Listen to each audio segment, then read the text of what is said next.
with dua. Allah accept our salah with jama'ah, and we ask Allah subhanahu wa ta'ala to grant sincerity and istiqamah. Ameen Rabbil Alameen. Continuing with the chapter Dhikr al-Maut, remembering death and preparing for it. We have mentioned and started last week the hadith of Rasulullah sallallahu alaihi wasallam, in where Nabi sallallahu alaihi wasallam instructs us that increase and make abundance the remembrance of death. That frequently remember death, says Rasul sallallahu alaihi wasallam, for death is the one that destroys all types of pleasures in this dunya. And then says Rasulullah sallallahu alaihi wasallam, the one hadith that they've mentioned, where Rasulullah sallallahu alaihi wasallam was asked, Ya Rasulullah, man al-akyas? Who are those who are the wisest, the most intellectual people in the eyes of Allah subhanahu wa ta'ala? And then Rasul sallallahu alaihi wasallam says, أكثرهم للموت ذكرى, those who remember death the most.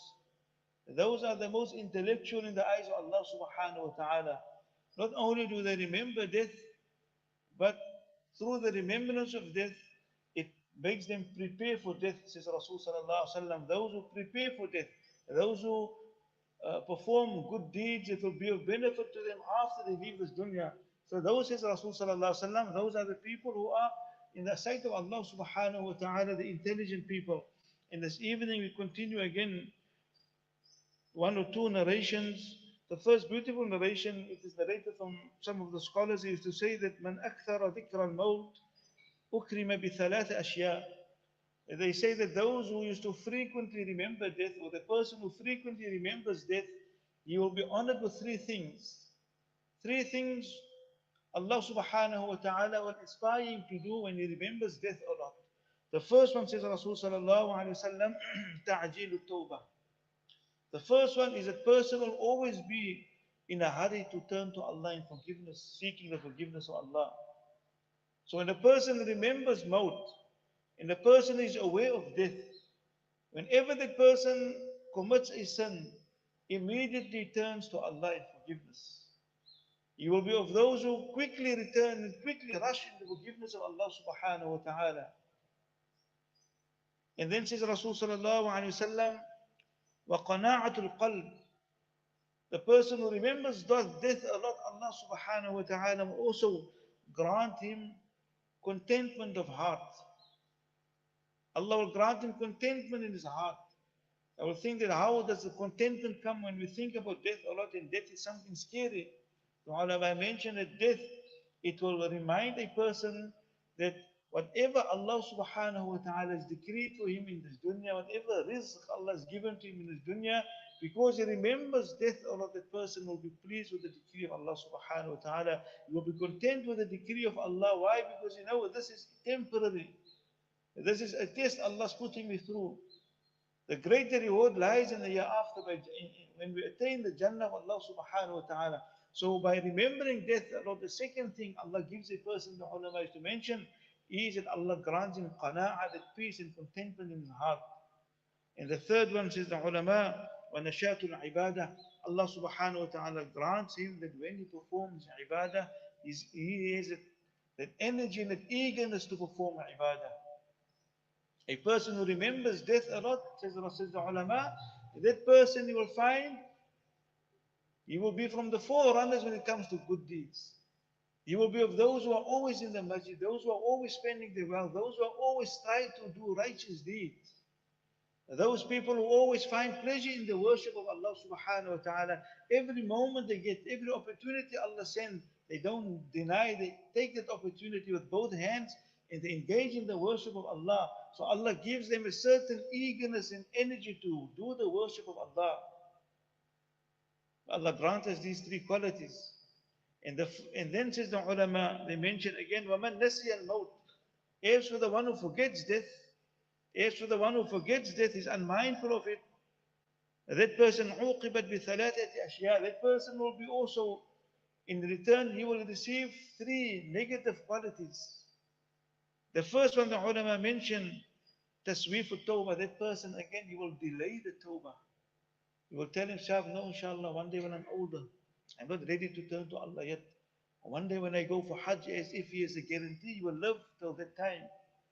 So that person, he will delay in the tawbah, and seeking the forgiveness is something that it is not something very serious to him. It's not something important to him.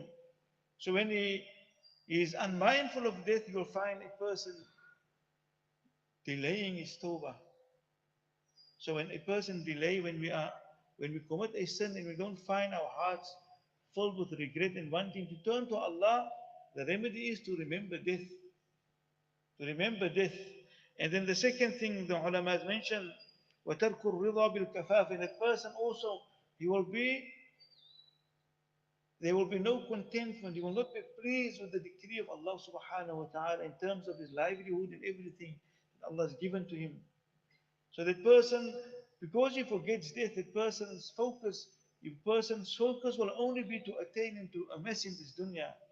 And when he don't get what he is striving for and what he wants, that person's heart become unsettled and there's no contentment and he starts complaining all the time compared to the one who remembers death, whose heart is filled with contentment. And the third one, says the ulama, at-takasul fil ibadah. The one who doesn't think, who's unmindful of death, that person will be lazy in performance of ibadah. That person won't have inclination and desire to want to worship Allah subhanahu wa ta'ala. So when we find ourselves, when the adhan goes or it's time to read the Quran and we find ourselves lazy, the laziness creeps into us. Remember death. And remember how that the ibadah will be of benefit to us after we leave this dunya. How the Quran, how the salah will be of benefit to us after we leave this dunya. And when the person becomes aware and he thinks in that manner, that person will take every opportunity. He will, as the first part of the narration mentioned, he will be eager to fulfill the command of Allah, eager to engage in the worship of Allah, compared to the one who's unmindful of maut, will carry out their ibadah in a very lazy form. And so we ask Allah subhanahu wa ta'ala to protect us, to make us of those who remembers death. And one of the last benefits the ulama mentioned, the late Abu Darda radiallahu anhu says that man akthara dhikra al-maut qalla hasaduhu wa qalla farhuhu. The person who remembers death a lot, hasad, jealousy will decrease in his heart. He will safeguard himself from jealousy. If we think of death a lot, says the ulama, jealousy will be removed from the heart of the person. And jealousy is a spiritual sickness that many of us are struggling with. So Rasulullah says, remember death a lot. And through the remembrance of death, jealousy will also be removed from the heart. And also, that person, the ulama has mentioned, the statement of Abu Darda radiallahu anh, that person will not be consumed and overtaken by the joys of this dunya. He will not be distracted by the happiness and the joys of this dunya. So we ask Allah subhanahu wa ta'ala to give us a tawfiq and understanding, to make us of those who will think of the reality of death, not to make us of those who will be unmindful of death. That we live in this dunya knowing that our life we're reaching every day we live, it's a day shorter, a day closer to our ending, closer to, as we mentioned, to our expiry date. So how are we preparing? We ask Allah to make us of the wise and intellectual, and those who remember death and those who prepare for the moment. We ask Allah to accept wa akhir da'wan alhamdulillah. Subhanallah.